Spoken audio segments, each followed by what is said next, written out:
Hello everybody, I'm Eddie V. Welcome to today's channel, and in today's video I am going to be showing you how to chain down a military truck. Well, it's actually pretty simple. There's going to be a lot of videos of what I'm chaining down, but in a military truck, in particular this model, you got two tie downs there, got a tie down over there,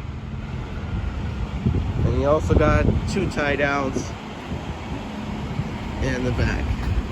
This truck is almost 25,000 pounds, so we have to use 6 chains because of the weight. Now these chains, these smaller chains right here, are rated for 6,700 pounds. These bigger ones down here that I'm using, they're rated at 7,000 pounds. So basically I have some small chains and some big chains, so I ran it through like that.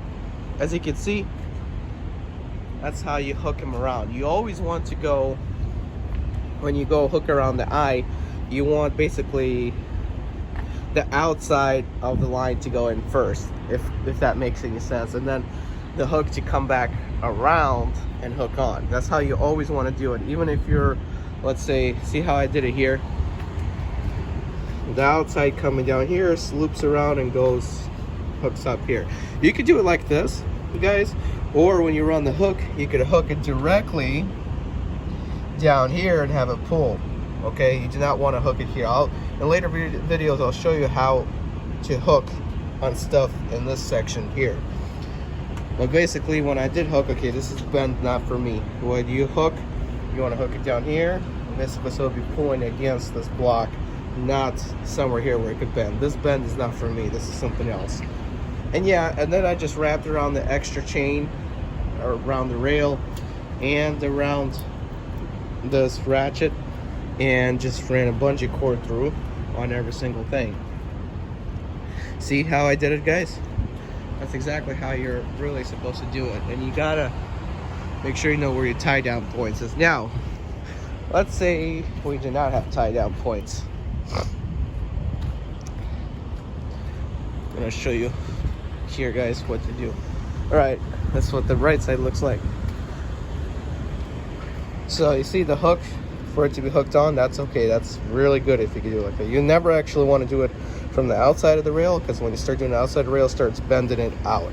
So only inside, because you're putting force against the block. If you do it outside in the hook, it's the opposite way, and facing outside the rail, you're actually bending the rail outward. But here's what I would do if I didn't have no tie down points at all. All right, you see the axles right here? I would actually find a way to wrap the chain around the axles and then pull it towards here, or like crisscross it.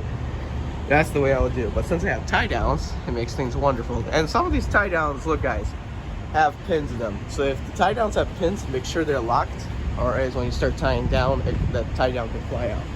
And either way, before you even haul it something like this, make sure the tie downs are always locked if they have a lock. See, that's very structural. If you're ever afraid that's structural, do not ever tie down against something like this, because you're gonna bend it, or like that down there, or that. It may look like you can do something, but no, it's gonna probably bend as soon as you put the chain on there.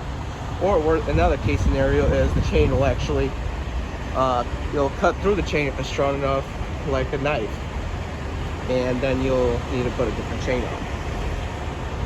Always an access strap, put bungee cords. Always, always. Alright guys, I am Eddie V. Thanks for watching. I'll see you next time.